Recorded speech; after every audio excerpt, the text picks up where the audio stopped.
की कुछ अहम अपडेट हैं, उनसे आपको आगाह कराते हैं। पहला एक शेर है, और शेर ये बहुत मशहूर गायक ग़ुलाम अली की एक गज़ल से है। कैसी चली है अब की हवा तेरे शहर में, बंदे भी हो गए हैं खुदा तेरे शहर में। ना दुश्मनी का ढब है ना दोस्ती के तौर, दोनों का एक रंग हुआ तेरे शहर में। आज राहुल गांधी ने कांग्रेस पार्टी के 85वें अधिवेशन में कांग्रेस के जो डेलीगेट्स थे, कार्यकर्ता थे, पदाधिकारी थे, उनको संबोधित किया। कांग्रेस पार्टी का 85वां अधिवेशन 3 दिन का अधिवेशन छत्तीसगढ़ के नया रायपुर में हो रहा था। इससे पहले कांग्रेस पार्टी की तरफ से तमाम बड़े लीडर्स इसमें संबोधित कर चुके हैं। कल ही सोनिया गांधी और मल्लिकार्जुन खड़गे, जो कांग्रेस पार्टी के राष्ट्रीय अध्यक्ष हैं, उन्होंने संबोधित किया था। और जो भी मुद्दे थे, जो भी बातें थी, और जो सरकार से उनके के मामला थे, या सरकार जो जिन अपेक्षाओं पे खरी नहीं उतर रही है, उनको लेकर के बात की थी। इस अधिवेशन में अडानी एक बड़ा इशू बना रहा है। अडानी के मामले में हमने पहले भी वीडियो किए हैं, और बाकी जगहों से भी आप सभी को खबरें मिल ही रही होंगी कि अडानी की आज क्या दुर्दशा हो गई है। जो इंसान 1 महीने पहले दुनिया में तीसरे नंबर पे था, अब वो दुनिया में 33वें नंबर पर है। यानी 3 में है ना 13 में है, 33वें नंबर पर है। कांग्रेस पार्टी के बड़े नेता राहुल गांधी ने आज बहुत सारे मुद्दों पर खुलकर बात की। राहुल गांधी की शख्सियत में बेहद फ़र्क आया है, तब्दीली आई है जब से उन्होंने भारत जोड़ो यात्रा की है। राहुल गांधी शुरू से ही एक बहुत ही सेंसिटिव व्यक्ति नज़र आते थे, बहुत साफ़ सुथरे नज़र आते थे, बहुत अच्छा बोलते थे, और अब जनता से जुड़ी हुई बातें वो किया करते थे। लेकिन उनके ऊपर जो पेड मीडिया है, उसका जो PR है, उसके ज़रिए जो कांग्रेस पार्टी के विरोधी हैं, और एक संगठन विशेष, क्योंकि RSS जो है वो भारत सरकार नहीं है, तो RSS की बात करने में किसी को कोई हिचकिचाहट नहीं होना चाहिए। जो भी प्रॉब्लम्स, जो भी समस्याएं देश में बनी हुई हैं, वो एक RSS की वजह से हैं। RSS का अपना एक जो सिस्टम है, काम करने के तौर तरीके हैं, वो देश के पक्ष में कभी नहीं रहे, या देश की जनता के भलाई से उनका कोई ताल्लुक, कभी संबंध नहीं रहा है। राहुल गांधी ने आज अपने भाषण में बहुत सारी बातें कही। राहुल गांधी ने भारत जोड़ो यात्रा के दौरान जब वो लोगों से मिलते थे, उनके जो अनुभव थे उनको बताने की कोशिश की, और अडानी को लेकर के सीधे सवाल किए। और उन्होंने बोला कि अडानी जी और मोदी जी एक हैं। ये अहम बात है कि उन्होंने अडानी और मोदी को एक बोला, और कहा कि हम अडानी को लेकर सवाल पूछते रहेंगे। किससे? प्रधानमंत्री मोदी से। और चूँकि प्रधानमंत्री मोदी अभी तक अडानी मामले में एक शब्द नहीं बोले हैं, जबकि उनको बोलना चाहिए। अच्छा, ये प्रधानमंत्री मोदी का एक निजी स्वभाव है कि वो देखते हैं कि जब कोई प्रॉब्लम आती है तो खामोश होकर बैठ जाते हैं, और मुद्दों पे बात नहीं करते। वैसे वो बहुत लंबे लंबे भाषण, चुनावी सभा हो या और कोई कार्यक्रम है, उसमें खूब लंबे लंबे भाषण देते हैं, बातचीत करते हैं, बोलते हैं। लेकिन जब कोई अहम मुद्दा होता है तो उस पर बिल्कुल खामोश होकर के, मौन धारण करके बैठ जाते हैं, और वो कोशिश करते हैं कि समय के साथ ये बातें जनता अपने आप भूल जाएगी, लोग अपने आप से भूल जाएंगे, किसी को इन बातों पे ध्यान नहीं रहेगा, और सारी चीज़ें फिर नॉर्मल हो जाएंगी। ये उनके अपने शायद स्वभाव में है, और हो सकता है उनको ये किसी ने समझाया हो कि अगर कोई समस्या आती है तो आप उस पर रिएक्ट मत कीजिए, जवाब मत दीजिए। लेकिन राहुल गांधी ने अडानी का जो मसला है उसको लेकर के बातें की। राहुल गांधी ने क्या कहा, हम कुछ बताते हैं। उन्होंने भावुक होते हुए चुनाव के समय सरकारी घर को छोड़ने का जो अपना किस्सा था उसको बताया। उन्होंने कहा कि 52 साल हो गए, मेरे पास घर नहीं है, आज तक घर नहीं है। हमारे परिवार का जो घर है वो इलाहाबाद में है, वो मेरा घर नहीं है। भारत जोड़ो यात्रा के समय मेरे आगे पीछे की जो खाली जगह थी उसे मैंने घर की तरह देखा, और एक घर मेरे साथ चल रहा था। उन्होंने भारत जोड़ो यात्रा के कश्मीर से जुड़े कुछ जो यादें थी उसको भी साझा करते हुए कहा कि प्रधानमंत्री ने कहा कि मैंने भी जाकर लाल किले पर तिरंगा फहराया था। इसको राहुल गांधी ने कहा, मैंने सोचा कि हिंदुस्तान के प्रधानमंत्री को बात की समझ नहीं आई। प्रधानमंत्री को फर्क समझ में नहीं आया। नरेंद्र मोदी जी ने बीजेपी के 15-20 लोगों के साथ जाकर लाल किले पर तिरंगा फहराया। भारत जोड़ो यात्रा ने लाखों कश्मीरी युवाओं के हाथों से तिरंगा फहराया। हमने हिंदुस्तान की भावना, इस झंडे की भावना जम्मू कश्मीर के युवाओं के अंदर डाल दी। आपने यानी नरेंद्र मोदी ने इस झंडे की भावना जम्मू कश्मीर के युवाओं से छीन ली। यह फर्क है आप में और हम में। राहुल गांधी ने सरकार की सोच पर प्रहार करते हुए कहा, कुछ दिन पहले एक इंटरव्यू में एक मंत्री, ये सरकार की सोच या जो मंत्री हैं बताते हैं वो विदेश मंत्री एस जयशंकर को लेकर के यहाँ पर के बात कर रहे हैं। और एस जयशंकर को लेकर बात क्यों कर रहे हैं? क्योंकि उन्होंने अभी एक बयान दिया था भारत के विदेश मंत्री ने कि चाइना एक बहुत बड़ी इकोनॉमी है और हम यानी भारत जो है वो छोटी इकोनॉमी है, इसलिए हम चाइना के खिलाफ युद्ध नहीं कर सकते, उसका मुकाबला नहीं कर सकते। तो राहुल गांधी ने इस बात को लेकर के आज बहुत तीखे प्रहार सरकार के विदेश मंत्री जयशंकर पर भी किए। उन्होंने कहा कि चाइना की इकोनॉमी हिंदुस्तानी की इकोनॉमी से बड़ी है, तो हम उनसे कैसे लड़ सकते हैं? जब अंग्रेज हम पर राज करते थे तो क्या उनकी इकोनॉमी हमारी इकोनॉमी से छोटी थी? इसका मतलब जो आपसे शक्तिमान है, ताकतवर है, उससे आप लड़ो ही मत। जो आपसे कमज़ोर है उसी से लड़ो। इसको कायरता कहते हैं। और इस कायरता को लेकर के उन्होंने सावरकर को भी बीच में शामिल कर दिया। राहुल गांधी ने कहा कि इसे सावरकर की विचारधारा बताते हुए कहा कि आपके सामने आपसे तगड़ा है, मजबूत है, तो उसके सामने अपना सिर झुका दो, अपना माथा टेक दो। ये सावरकर को कटाक्ष कर रहे हैं, यानी तंज कर रहे हैं कि उन्होंने जिस तरह से अंग्रेज़ों के सामने अपने आप को सरेंडर किया और माफ़ीनामे लिखे, तो वो तमाम चीज़ें यहाँ पर शामिल हो जाती हैं। राहुल गांधी ने बहुत ही अट्रैक्टिव मूड में या उनका जो बोलने का स्टाइल है अब बहुत ज़्यादा, चूँकि पहले से ज़्यादा परिवर्तित हुआ और वो बहुत सुकून के साथ थम के अपनी बात को आहिस्ता आहिस्ता कह करके समझाने की कोशिश करते हैं। बीच में एक वक्त था जब वो थोड़ा सा एग्रेशन इस्तेमाल करते थे और गुस्से में गर्दन टेढ़ी तिरछी करके भी बात करते थे, लेकिन वो तरीका ठीक नहीं था। आज जो राहुल गांधी हैं वो दुनिया के एक बहुत बड़े लीडर बन चुके हैं। भारत जोड़ो यात्रा ने राहुल गांधी को विश्व स्तर पर एक सर्वमान्य नेता के तौर पर स्थापित कर दिया है। राहुल गांधी ने तीखे तेवर अपनाते हुए कहा, इसको क्या नेशनलिज्म कहते हैं? चाइना के ऊपर बात करते हुए कह रहे हैं वो देशभक्ति, इसको देशभक्ति कहते हैं। क्या है ये? कौन सी देशभक्ति है? जो आपसे कमज़ोर है उसे मारो और आपसे मजबूत है उसके सामने झुक जाओ। राहुल गांधी ने महात्मा गांधी के सत्याग्रह का भी उल्लेख किया।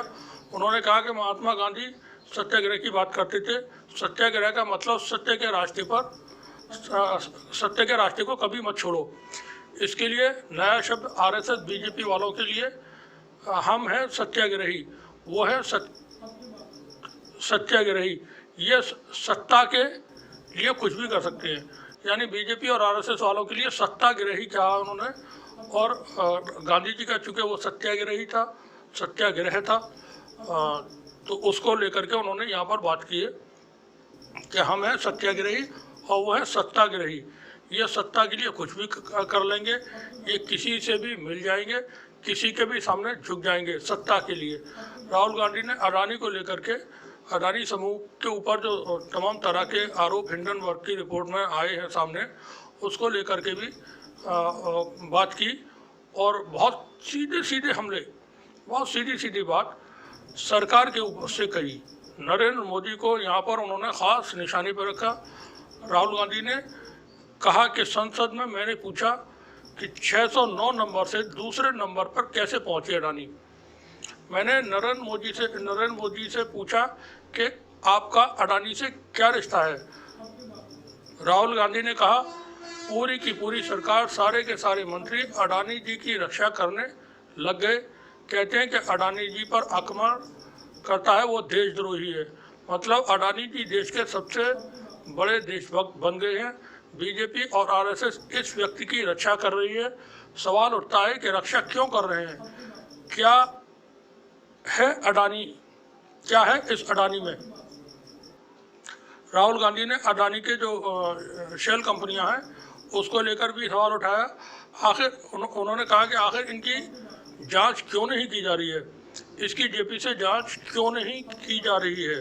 राहुल गांधी ने कहा कि मोदी कह सकते थे कि अडानी से कोई रिश्ता नहीं है, मगर रिश्ता है। तो कुल मिलाकर के जो राहुल गांधी का आज का जो भाषण है, आज जो उन्होंने बात की कांग्रेस पार्टी के 85वें अधिवेशन में, वो बहुत सीधे सीधे बात थी और ये देश की जनता को समझते हुए उन्होंने बात की कि जनता का मिजाज क्या है, जनता क्या चाह रही है। क्योंकि जनता तो परेशान है महंगाई से, बेरोजगारी से, और जो सांप्रदायिकता बढ़ी है और जो नफरत बढ़ी है और जो यहाँ का माहौल एक तरह का बहुत अजीब सा बन चुका है, उसको लेकर के राहुल गांधी बहुत चीज़ों को समझते हैं और उन्हीं बातों को वो अब हर मंच से उठा करके जो मौजूदा सरकार है, आरएसएस की सरकार है, आरएसएस है, बीजेपी है और नरेंद्र मोदी है जो प्रधानमंत्री हैं, उनको लेकर के वो सीधे सीधे हमले करते हैं और अपनी बात कहने में वो कहीं हिचकते नहीं हैं। तो बहुत अच्छी बात यह है कि राहुल गांधी के अंदर स्पष्टता शुरू से है, वो कंफ्यूज कभी नज़र नहीं आते हैं, अपनी बात को कहते हैं और साफ सुथरे तरीके से कहते हैं, सबूतों के दम पे कहते हैं। वही एक खबर और, एक अहम अपडेट और है, वो दिल्ली से अपडेट है। दिल्ली में बीजेपी की सरकार में और आम आदमी पार्टी की सरकार में शुरू से ही आपस में खींचातानी चल रही है, जो वक्त वक्त पे किसी न किसी तरीके से नज़र आती है। आज शराब के जो मामला थे उसको लेकर के मनीष सिसोदिया जो दिल्ली के उप मुख्यमंत्री हैं, उनकी गिरफ्तारी हो चुकी है। इसको लेकर के आम आदमी पार्टी की तरफ से प्रेस वार्ता हुई और बहुत सारी चीज़ें उसमें सामने आई। दिल्ली के बता दें खबर क्या है कि दिल्ली के उप मुख्यमंत्री मनीष सिसोदिया को सीबीआई ने कथित शराब घोटाले के आरोप में गिरफ्तार कर लिया है। सीबीआई ने रविवार सुबह मनीष सिसोदिया को पूछताछ के लिए बुलाया था। सीबीआई के दफ्तर पहुंचने से पहले ही सिसोदिया ने कहा था कि आज उन्हें गिरफ्तार किया जा सकता है। आम आदमी पार्टी ने सिसोदिया की गिरफ्तारी को तानाशाही कहा है और रविवार को लोकतंत्र के लिए काला दिन बताया। आम आदमी पार्टी के सांसद संजय सिंह ने ट्विटर पर लिखा कि सिसोदिया की गिरफ्तारी तानाशाही की इंतहा है। आपने एक नेक और सर्वश्रेष्ठ शिक्षा मंत्री को गिरफ्तार करके अच्छा नहीं किया। मोदी जी, भगवान भी आपको माफ़ नहीं करेगा। एक दिन आपकी तानाशाही का अंत जरूर होगा मोदी जी। भारतीय जनता पार्टी ने भी कहा कि सिसोदिया को तो गिरफ्तार होना ही था। अगला नंबर मुख्यमंत्री केजरीवाल का है, ये बीजेपी की तरफ से कहा गया है और ये हम भी बीबीसी की तरफ से आपको यहाँ पर ये बता रहे हैं। बीजेपी के नेता कपिल मिश्रा, ये कपिल मिश्रा बहुत ही विवादित व्यक्ति है और इससे पहले ये, अब जो बीजेपी में है, इससे पहले ये आम आदमी पार्टी का ही एमएलए हुआ करता था। शुरू में ये आम आदमी पार्टी में ही शामिल था, बाद में आगे चल करके वो फिर आम आदमी पार्टी से अलग होकर के बीजेपी में शामिल हो गया। और इसका जो कैरेक्टर है, ये कैरेक्टर इसका बहुत अच्छा नहीं है। ये आमतौर पे बहुत जो कट्टरपंथी विचारधारा है उनके समर्थन में हर वक्त नज़र आता है। दिल्ली के दंगों के वक्त भी ये बहुत एक्टिव था और बहुत सारे आरोप इसके ऊपर उन दिनों भी लगे थे। कपिल मिश्रा ने एक ट्वीट किया, ट्वीट में उसने कहा, मैं शुरू से कह रहा हूँ केजरीवाल, मनीष सिसोदिया और सत्येंद्र जैन जेल जाएंगे। इसमें से 2 लोग जेल जा चुके हैं, अगला नंबर केजरीवाल का है। आम आदमी पार्टी ने मनीष सिसोदिया की गिरफ्तारी को लेकर लोकतंत्र के लिए काला दिन बताया। पार्टी की तरफ से एक ट्वीट में कहा गया कि ये लोकतंत्र के लिए काला दिन है। बीजेपी की सीबीआई ने लाखों बच्चों का भविष्य संवारने वाले दुनिया के सर्वश्रेष्ठ शिक्षा मंत्री मनीष सिसोदिया को फर्जी केस में गिरफ्तार कर किया। बीजेपी ने ये गिरफ्तारी राजनीतिक द्वेष के चलते की है। आम आदमी के प्रवक्ता राघव चड्ढा ने भी इसको एक ट्वीट किया है। उन्होंने कहा है कि जेल के ताले टूटेंगे, मनुष्य शिशु छूटेंगे। तो कुल मिलाकर के देश में जो हमने एक अभी शुरू अपने आज के जो वी ब्लॉग है उसकी शुरुआत में ही एक शेर का इस्तेमाल किया था, और वो गुलाम अली की गज़ल से था, कैसी चली है अब की हवा तेरे शहर में, बंदे भी हो गए हैं खुदा तेरे शहर में। तो हिंदुस्तान में जो राजनीति है उसका मिजाज अब पहले जैसा नहीं है।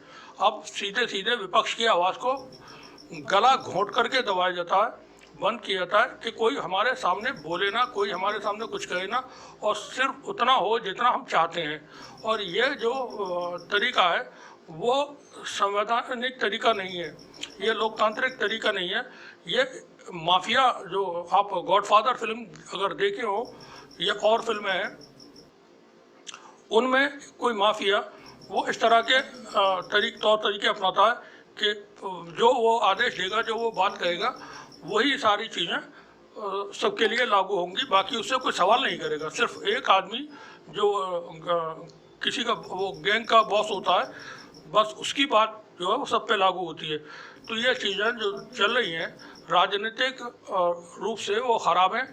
और लोकतंत्र में होता ही है, डेमोक्रेसी में होता ही है कि सबको अपनी बात मुद्दों के आधार पर बात करना होती है। अब जिसके मुद्दे अच्छे हैं, जो जनता को पसंद आते हैं, वो उसके साथ में चला जाता है। लेकिन उसमें अब ये छूट नहीं है, अब विपक्ष को भी अपनी बात कहने के लिए छूट नहीं है। और सत्ताधारी जो वर्ग है, सत्ताधारी जो पार्टियां हैं और जो लोग देश की सत्ता पे इस वक्त हैं मौजूद, वो चाहते हैं कि सिर्फ हम जो कह रहे हैं वो बात सब लोग माने। आप बने रहिए हमारे साथ, देखते रहिए। आपसे एक रिक्वेस्ट है, जहाँ कहीं भी हमारे रिपोर्ट में कोई कमी हो, कोई कमी नज़र आए, कोई ख़राबी नज़र आए या कहीं कोई गलती नज़र आए, तो वो आप हमें कमेंट में ज़रूर बताएं। शुक्रिया आपका। बने रहिए हमारे साथ, TC young news. Parliament house में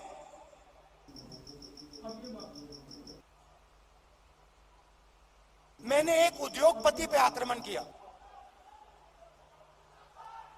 अदानी जी पे मैंने आक्रमण किया। मैंने कहा कि अदानी जी 609 नंबर से दूसरे नंबर तक कैसे पहुंचे। आपकी जो फॉरेन पॉलिसी बनती है, चाहे वो बांग्लादेश हो, चाहे वो इजराइल हो, ऑस्ट्रेलिया हो, श्रीलंका हो, सब जगह उनको फायदा मिलता है। इजराइल में सारे के सारे डिफेंस के कॉन्ट्रैक्ट मिल गए। श्रीलंका में एक व्यक्ति कहता है कि राजापाक्सा जी ने उन्हें कहा कि नरेंद्र मोदी जी ने दबाव डालकर अदानी जी को कॉन्ट्रैक्ट दिलवाया। तो मैंने सिर्फ एक सवाल पूछा, नरेंद्र मोदी जी आपका अदानी जी से रिश्ता क्या है? मैंने और कुछ नहीं कहा। मैंने सिर्फ सवाल पूछा, भैया बता दो रिश्ता क्या है। और मैंने ऐसे फोटो दिखाई, उसमें नरेंद्र मोदी जी ऐसे बैठे हैं। नरेंद्र मोदी जी अदानी जी के हवाई जहाज में रिलैक्स करते हुए दिख रहे हैं। तो मैंने पूछा, भैया बता दीजिए रिश्ता क्या है। अब आपने नोटिस किया होगा कि पूरी की पूरी सरकार, सारे के सारे मंत्री अदानी जी की रक्षा करने लग गए।